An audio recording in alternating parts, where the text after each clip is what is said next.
adelante con nuestro estudio bíblico acerca de la esencia de la oración.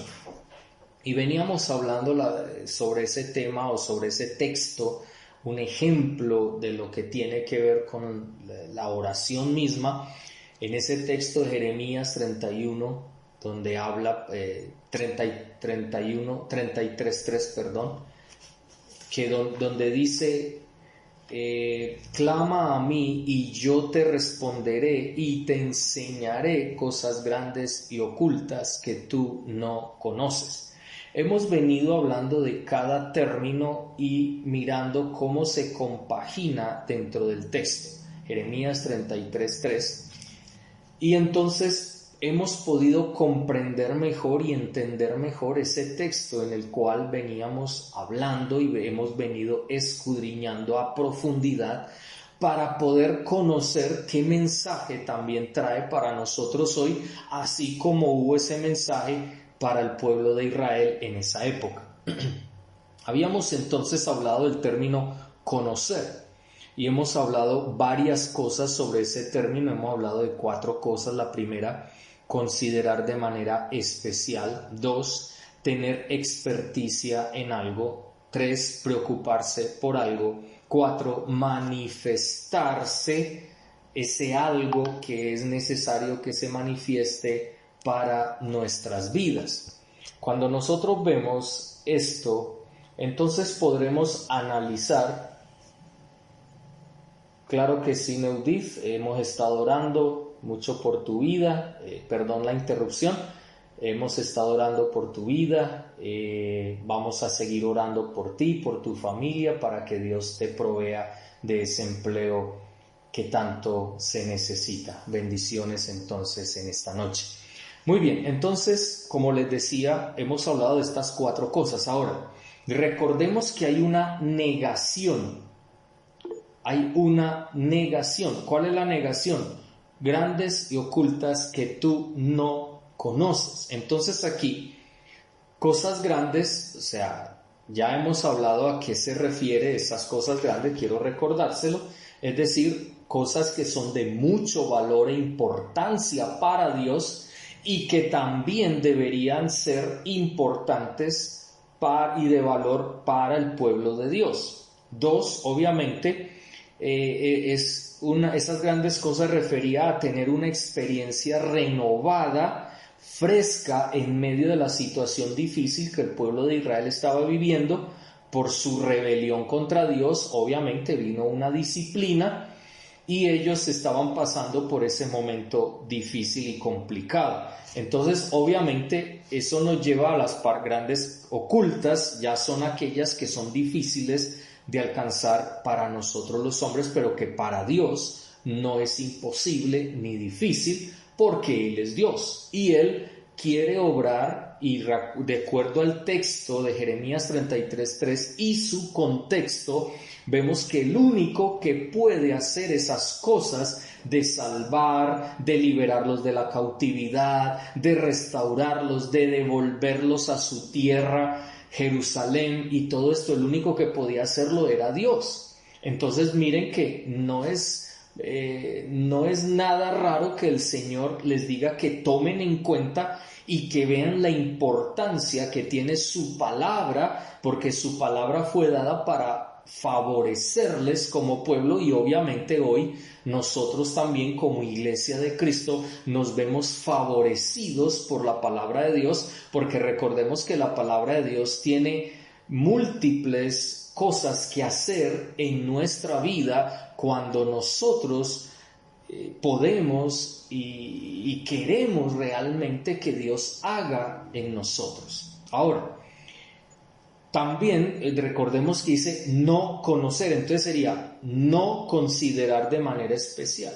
Cosas grandes y ocultas que ustedes no han considerado de manera especial, que no tienen la experticia, es decir, no tienen ese poder lograrlo, como salvarse a sí mismos, como liberarse a sí mismos, ni nada por el estilo, sino que en este momento Dios es el único que podía salvarles de la situación que ellos estaban viviendo. Y quiero aprovechar la oportunidad, ya que Neudith pidió por su familia, Carlos pidió por Emiliana y Jennifer familiares, la hermana Ana pidió por su familia también, por sus hijos, y por toda la cosa. El único que puede proveernos, el único que tiene el poder para ayudarnos es el Señor, y nosotros no tenemos la experticia en podernos salvar a nosotros mismos. No tenemos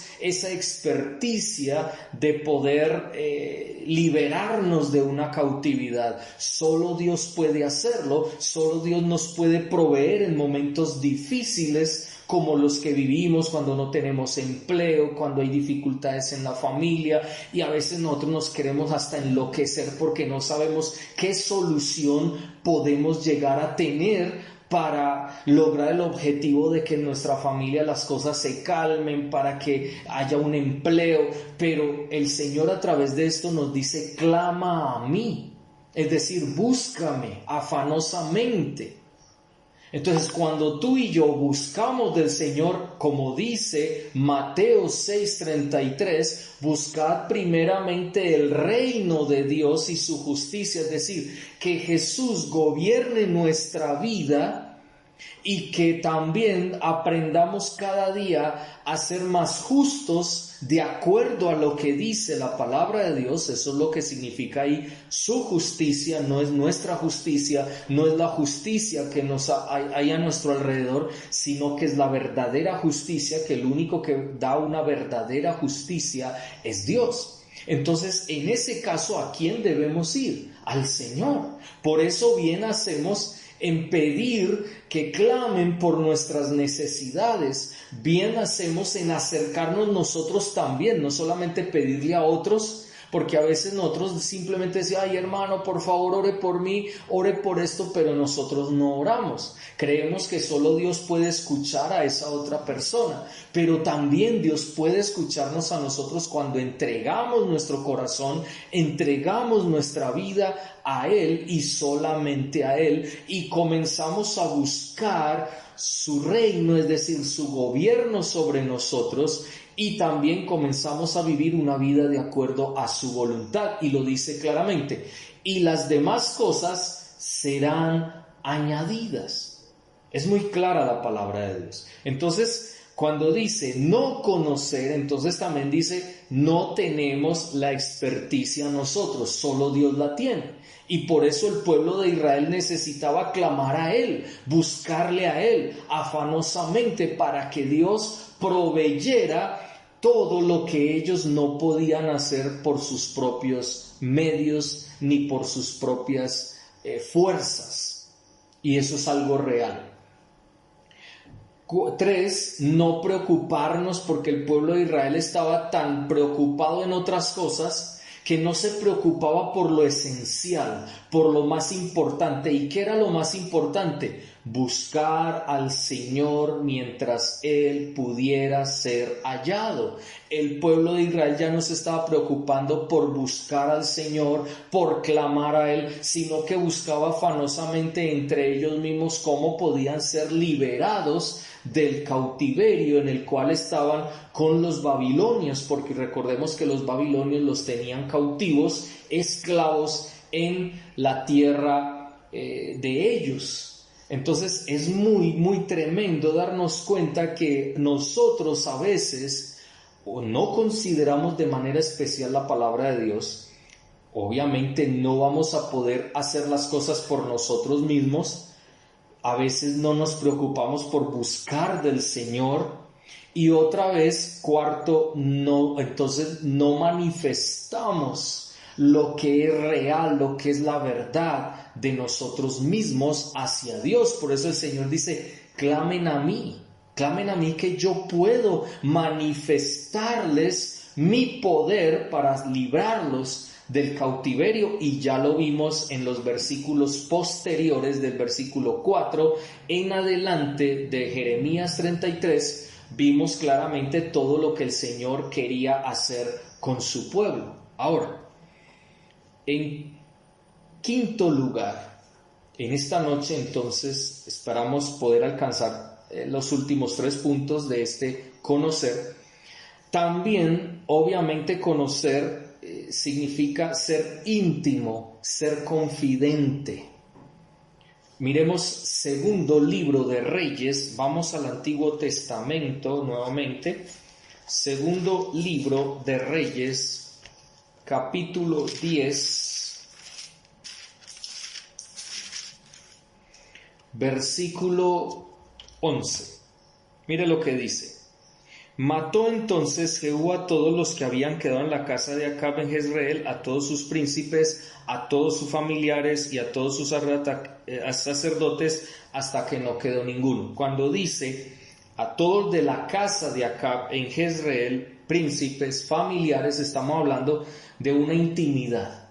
Y aquí Jehú era íntimo en la casa de Acab, y obviamente él terminó destruyendo la casa de Acab, es decir, toda la parte íntima. A eso es lo que quiero referir acá, y eso lo habíamos hablado también la semana antepasada cuando estuvimos en este tema, y ser íntimo, ser confidente. Y veíamos también aquí claramente un texto en un salmo que decía que la intimidad de Dios es con aquellos que le temen.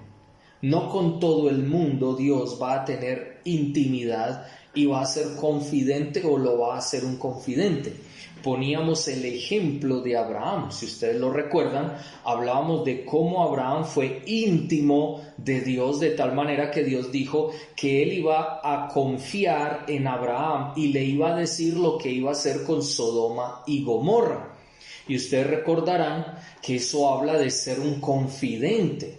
Y Dios tomó a Abraham como si fuera ese confidente y le confió algo que él iba a hacer. Dios no tenía por qué hacerlo, pero Dios lo que quería era formar el corazón de Abraham para que se convirtiera en una persona intercesora, que clamara al Señor por la necesidad de 2 naciones que por su pecado, la sodomía, es decir, la homosexualidad y todo lo que tenía que ver con esa parte sexual que se manejaba, esa perversión sexual que se estaba manejando en esa época, entonces Dios iba a destruir. Pero Abraham, como recibió esa confidencia de parte de Dios, él inmediatamente tuvo en su corazón interceder por Sodoma y Gomorra. Aunque no logró el objetivo de que Dios no castigara a estas 2 naciones, obviamente él perdonó a Lot y a su familia, y pudieron salir menos la esposa de Lot, que ustedes recordarán que ella se quedó mirando hacia atrás la destrucción de Sodoma y Gomorra y se convirtió en estatua de sal. Entonces, miremos claramente que Dios también quiere hacernos sus íntimos, sus confidentes, es decir, que podamos entrar en amistad con Él como Job y el Señor, cuando Job, Dios le decía que Él era su íntimo y Él entraba en intimidad con el Señor. Jesús tuvo intimidad con sus 12 apóstoles de tal manera que continuamente estaban juntos y andaban juntos para un lado, para el otro, y por eso les enseñó a orar, porque obviamente ellos le pidieron al Señor: Señor, enséñanos a orar. Y eso es lo que nosotros estamos con este tema de la esencia de la oración, es donde vamos a mirar conforme al Padre Nuestro, cómo fue que Jesús enseñó cómo era orarle al Padre, cómo debíamos orar. Y por eso estamos en este tema tan interesante y tan importante para nuestras vidas. En sexto lugar, la otra parte que habíamos mencionado era enseñar a distinguir algo. Ezequiel, vamos al profeta Ezequiel, también en el Antiguo Testamento, capítulo 22, versículo 26. Dice la palabra: sus sacerdotes violaron mi ley y contaminaron mis santuarios. entre lo santo y profano no hicieron diferencia, ni distinguieron entre inmundo y limpio, y de mis días de reposo apartaron sus ojos, y yo he sido profanado en medio de ellos. Ahí está muy claro. Cuando no se distingue lo bueno de lo malo, como está sucediendo hoy en día en nuestra sociedad, que no se distingue lo bueno de lo malo, a lo bueno le están diciendo malo y a lo malo le están diciendo bueno. Lo más triste, bueno, la gente que está sin Cristo siempre ha sido así. Sin embargo, había cierto pudor, cierto respeto, ciertos valores, principios que se habían enseñado desde nuestros antepasados, y eso detenía mucho el pecado y la gente distinguía un poco más lo bueno de lo malo. Pero hoy en día que no se quiere nada de Dios, hoy en día que las nuevas generaciones son generaciones rebeldes, contumaces, que lo único que importa es su placer personal, ya no se está distinguiendo lo bueno de lo malo. Y vuelvo y lo digo, lo más triste es que muchos lugares que dicen llamarse iglesias de Cristo están viviendo, pasando la misma circunstancia, porque están aceptando cosas que Dios no acepta y que la palabra de Dios dice claramente que no son buenas para Dios, sino que Dios las aborrece, las abomina. Entonces ahí es donde está la circunstancia.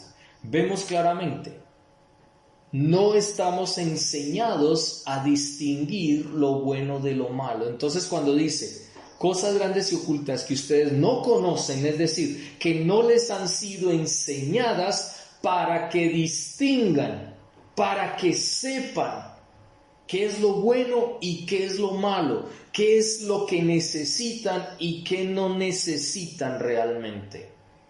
¿Qué es lo que Dios quiere y qué es lo que Dios no quiere? ¿Qué es lo que a Dios le agrada y qué es lo que a Dios no le agrada de nosotros?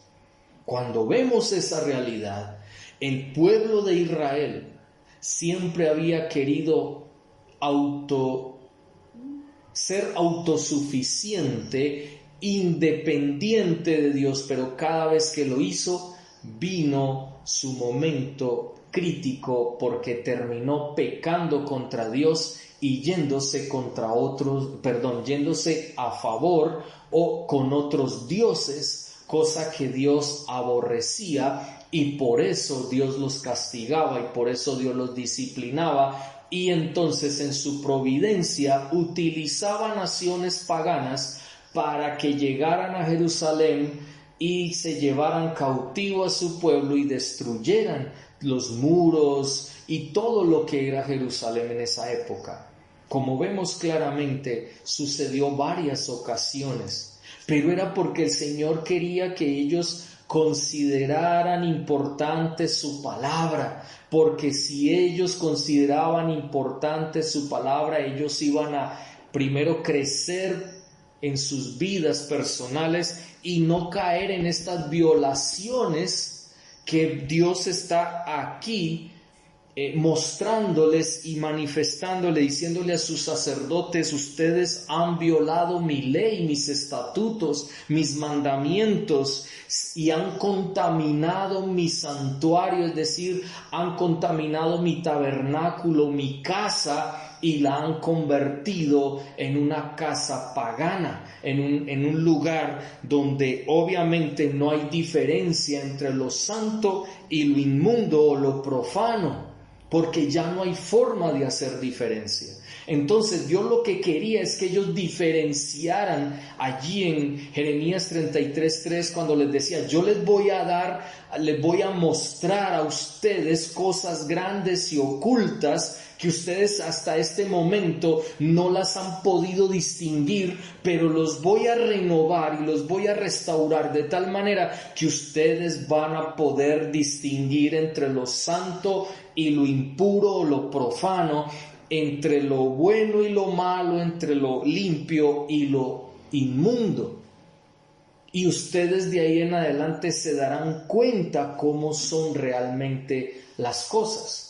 Entonces, cuando nosotros estamos hablando de el clamar a Dios, es decir, en orar, en estar en su presencia, tenemos que pedirle al Señor que nos enseñe a distinguir, para que no vayamos nosotros con un corazón en orgullo, sino que vayamos humildemente a su presencia y glorifiquemos su nombre de la manera correcta, de la manera que Dios quiere para nuestras vidas.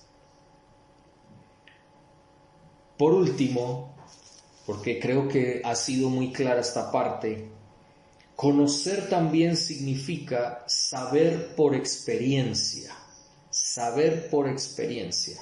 Vamos a mirar Mateo, ahora vamos al Nuevo Testamento y vamos a el Evangelio de Mateo, Evangelio según Mateo, capítulo 16, versículo 26. Porque ¿qué aprovechará al hombre? ¿Qué aprovechará al hombre si ganare todo el mundo y perdiere su alma? ¿O qué recompensa dará el hombre por su alma? Cuando vemos esto, una persona aquí dice, ¿qué aprovechará al hombre si gana a todo el mundo? Es decir, si tiene experiencia en las cosas del mundo, pero pierde su alma. No gana nada. Cuando se habla aquí de conocer, sabemos que estamos hablando de estar en la presencia de Dios, de clama a mí y yo te responderé y te voy a enseñar cosas que no conoces, es decir, cosas en las cuales tú no tienes experiencia, porque veo que tú estás más tirado hacia las cosas del mundo, que tú estás más afanado por el mundo, estás más afanado por agradar al mundo, agradar a tu familia, agradar a los que tienes a tu alrededor, en vez de buscar de mí, del Señor, en vez de buscar de lo que verdaderamente te va a dar esa estabilidad personal aquí en la tierra, en todas las áreas de tu vida, y ese es el Señor. Entonces, cuando nosotros vemos este texto, y podríamos mirar anteriormente, miremos versículos anteriores, verso 24. Miremos desde antes, miremos desde el 21, para que veamos todo el contexto. Desde entonces Jesús comenzó a declarar a sus discípulos que le era necesario ir a Jerusalén, padecer mucho de los ancianos, de los principales sacerdotes y de los escribas, y morir, y resucitar al tercer día. Pedro lo toma aparte, comenzó a reconvenirle diciendo, Señor, ten compasión de ti. Mire que Pedro, qué palabras tan necias, ¿cómo así que una persona va a sentir compasión de sí misma? En ninguna manera esto te acontezca.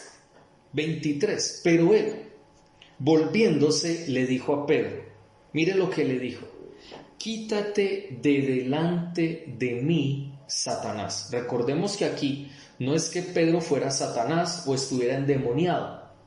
Aquí el término Satanás lo que está diciendo no es el personaje de Satanás, sino que lo que está diciendo, te estás comportando como un hijo de Satanás, un hijo del diablo, un hijo del enemigo de Dios, porque está transmitiendo una palabra totalmente equivocada. ¿Cuál es la palabra equivocada? Ten compasión de ti mismo. Y que esto que has dicho, eso no te acontezca. ¿Por qué debemos tener compasión de nosotros mismos? Si la palabra de Dios no enseña eso. La palabra de Dios dice que debemos tener compasión del necesitado del Señor, de aquellos que necesitan de Cristo. Y también dice que Jesús tenía compasión de las multitudes porque se estaban perdiendo sin Cristo en sus vidas, se estaban perdiendo sin el Evangelio en sus vidas. El Padre tiene compasión de sus hijos y tiene compasión del mundo, y por eso envió a su Hijo a morir en la cruz del Calvario. Pero nunca la palabra de Dios dice que tú y yo debamos sentir compasión de mí mismo. Es decir, ay, pobrecito de mí, es que yo soy tan pobre, es que me tocó una vida muy dura. No, Señor. La palabra de Dios no enseña eso. La palabra de Dios nos enseña algo muy diferente. Si tenemos a Cristo, porque si no tenemos a Cristo, pues la gente siempre está buscando compadecerse a sí mismo y pide que otros lo compadezcan, que eso es lo que llamamos hacerse víctima delante de otros y se compadece tanto de sí mismo que busca que otros también alimenten esa compasión en su corazón, y la palabra de Dios no habla así.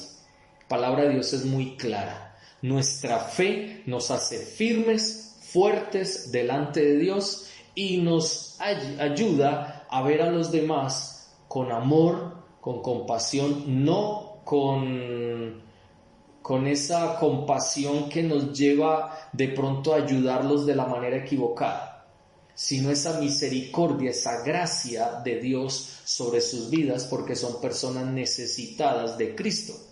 Entonces sigue diciendo, me eres tropiezo, porque no pones la mira en las cosas de Dios, sino en las cosas de los hombres. Qué tremenda palabra la que le dice el Señor aquí. Te estás comportando como un enemigo de Dios. Y así me estás haciendo tropiezo para la obra que yo debo hacer. ¿Por qué? Porque estás mirando más a este mundo y las cosas de los hombres que las cosas de Dios. Sigue diciendo, entonces Jesús dijo a sus discípulos, si alguno quiere venir en pos de mí, niéguese a sí mismo, o sea, dígase a sí mismo no. O sea, no sienta compasión de sí mismo, no busque su propio beneficio, sino busque al Señor, que el Señor tiene los beneficios más grandes y especiales para su vida y para la mía. Tome su cruz, es decir, vamos a la cruz del Señor y muramos con Él para poder vivir para Él. O sea, muramos a nuestra carne para poder vivir para Él. Y dice, y sígame. Entonces dice, porque todo el que quiera salvar su vida, la perderá. Porque aquella persona, cuando quiere salvar su propia vida, quiere decir que no necesita a Cristo ni la obra de Cristo, sino que Él mismo se va a salvar y se va a ir al cielo por sí mismo. Y esa es la mentira más grande que hay. Yo no puedo salvarme a mí mismo, necesito de mi gran Salvador que se llama Jesucristo, el Señor de señores y Rey de reyes.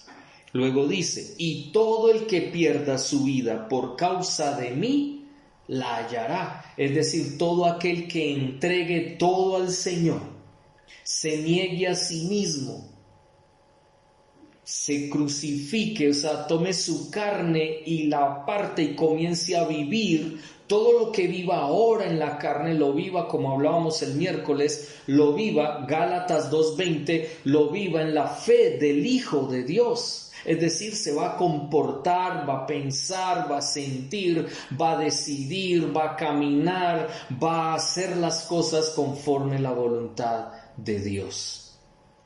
Y entonces luego dice, porque ¿qué aprovechará al hombre si gana todo el mundo y pierde su alma? ¿De qué le sirve? ¿Y qué recompensa va a dar el hombre por su alma? Su alma le pertenece. Yo le pregunto a usted esta noche, tu alma te pertenece, es tuya, tú la compraste. ¿De dónde viene tu alma?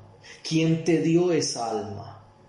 Y una sola respuesta es nuestro Padre Celestial. Es el dueño de nuestra alma.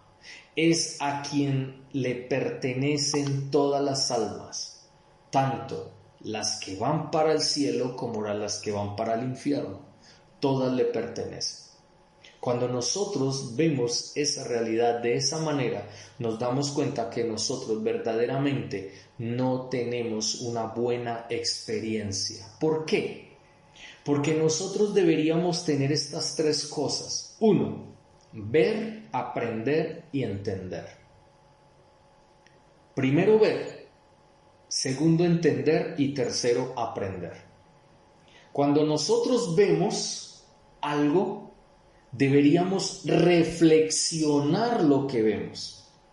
Cada día que Dios te da aquí en la tierra, ¿qué estás viendo?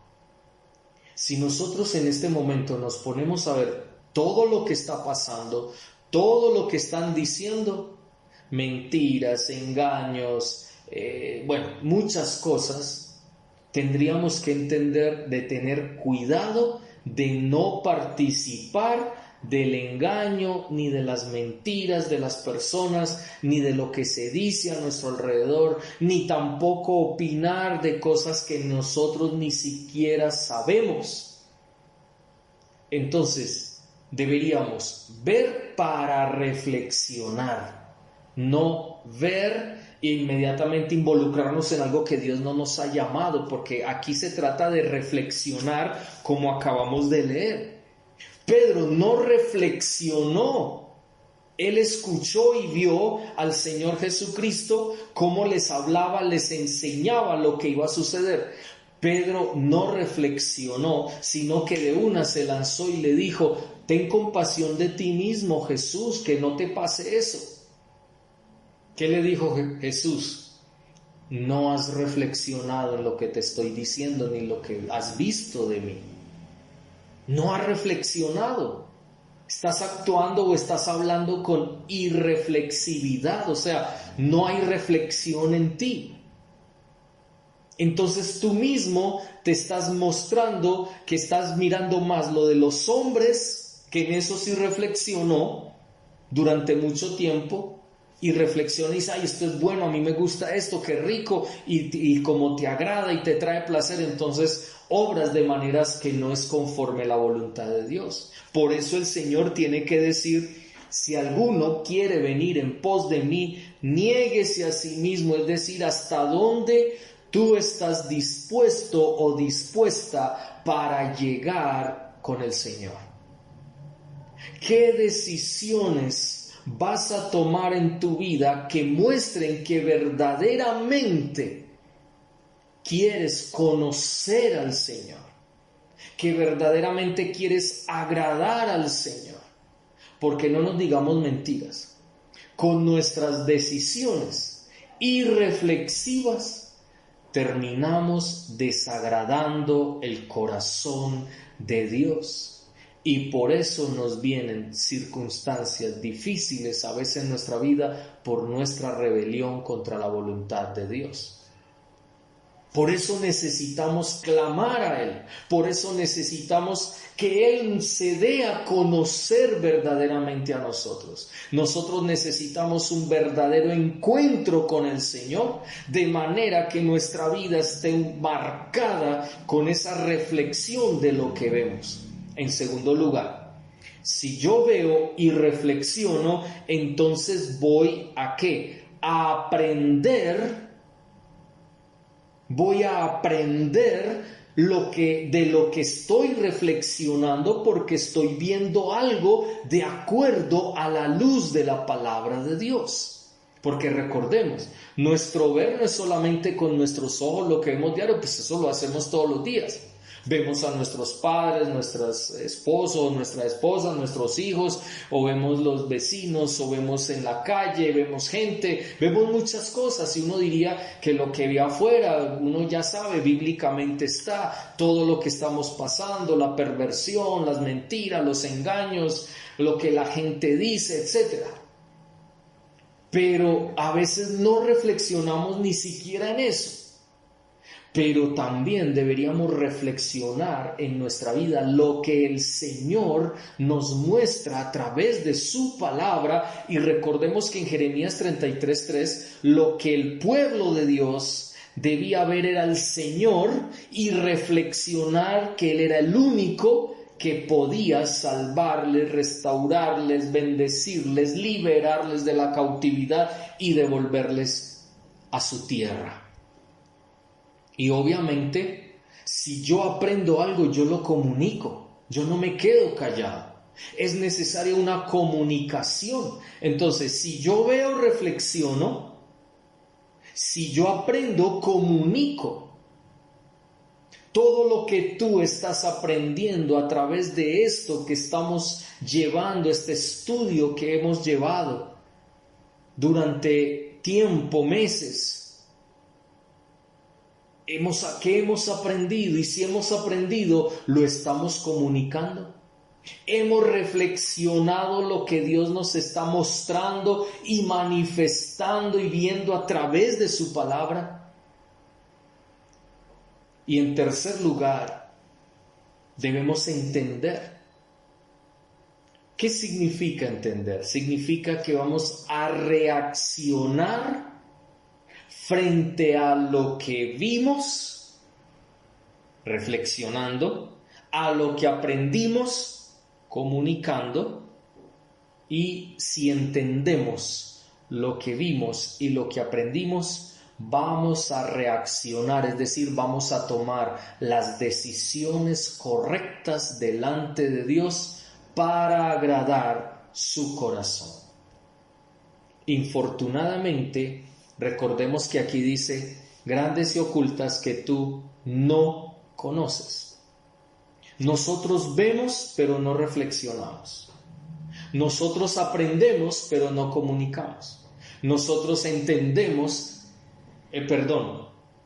aquí lo que está hablando es, no hay experiencia en nosotros, porque recordemos, el no conocen, no, hay un no rotundo, porque quiere decir que el pueblo de Dios no conocía esas cosas que el Señor había manifestado y les quería manifestar en esos momentos. Entonces ellos no tenían la experiencia que el Señor sí tenía. Ellos no veían ni reflexionaban, si no veían mucho menos iban a reflexionar. Ellos no aprendían, entonces mucho menos iban a comunicar. Ellos no entendían, entonces no iban a reaccionar de la manera correcta, de acuerdo a la voluntad de Dios, para agradar al Señor. Entonces es lógico que ellos estaban actuando de una manera totalmente equivocada. Pero Dios quería, y por eso lo vuelvo y lo digo, el Señor dice, clama a mí, yo te responderé. Y como no conoces, es decir, como no consideras de manera especial, como no tienes experticia, como no estás tan preocupado por relacionarte conmigo, como no manifiestas nada en tu vida que sea de bendición, como no eres íntimo ni confidente conmigo, como no sabes distinguir entre lo bueno y lo malo, como no tienes experiencia porque no ves, no aprendes y no entiendes, entonces clamen a mí, que yo sí tengo todo lo que ustedes necesitan. Es decir, yo sí los considero a ustedes de manera especial. Por eso su misericordia. Yo sí tengo experticia en que ustedes pueden ser salvos por mi gracia y yo los puedo salvar de su cautividad. Yo los puedo salvar en sus momentos difíciles. Yo sí me preocupo por ustedes. Yo sí sé manifestarme a ustedes y me he manifestado a ustedes. Yo sí soy alguien que intima y quiere intimar con ustedes y tomarlos como confidentes porque quiero hablarles a ustedes. Yo sí sé distinguir entre lo bueno y lo malo porque yo establecí todo lo que es bueno y todo lo que es malo, todo lo que es justo y todo lo que es injusto. Y obviamente Él sí tiene experiencia porque Él ve lo que le pasa a su pueblo, reflexiona, le comunica a su pueblo y le lleva y por eso reacciona tomando las decisiones correctas para con su pueblo. Ese es Dios. Nosotros somos lo contrario, no conocemos y a veces nos quedamos simplemente con no conocer y nos conformamos con tan poco. Pero el Señor aquí nos está diciendo que Él quiere que nosotros sí le consideremos a Él de manera especial, que aprendamos para que podamos tener al menos una experticia en buscarle a Él, en darnos cuenta que solo Él puede salvarnos, puede liberarnos, que debemos estar preocupados diariamente en nuestra relación con Él, que no nos falte, que manifestemos lo que hay en nuestro corazón hacia Él, que así como Él quiere ser íntimo de nosotros, confidente, que nosotros aceptemos esa bendición, ese privilegio que no merecíamos de poder estar en su presencia en intimidad y siendo confidentes con Él. Que también aprendamos a distinguir lo bueno de lo malo de acuerdo a lo que Él estableció en su palabra, lo justo de lo injusto, lo impuro de lo puro. Y obviamente que tengamos esa experiencia de tal manera que todo lo que veamos, reflexionemos, todo lo que aprendamos del Señor lo comuniquemos y todo lo que entendamos reaccionemos, es decir, tomemos las decisiones correctas delante de Él. Cuando vemos esto, podemos comprender mejor el texto de Jeremías 33:3. Qué bendición para nuestras vidas darnos cuenta de esto. Nosotros no conocemos, el Señor sí conoce, pero Él quiere que nosotros al menos sepamos algunas cosas. Nosotros no nos vamos a volver expertos en salvación porque no podemos salvarnos a nosotros mismos y mucho menos podemos salvar a los demás. Lo único que podemos es comunicarles de la salvación que el Señor nos dio, comunicarlas a otros para que otros también, si quieren, puedan acceder a la salvación como nosotros también pudimos acceder a ella. Pero es algo importante que Dios nos da al menos la posibilidad, el privilegio de tener todo esto. Pero para ello necesitamos clamar a Él, es decir, derramar nuestro corazón en su presencia. Creo que en esta noche eso ha sido muy claro y este ejemplo, por eso quería tomar este ejemplo porque a través de él aprendemos cosas muy, muy importantes y muy profundas.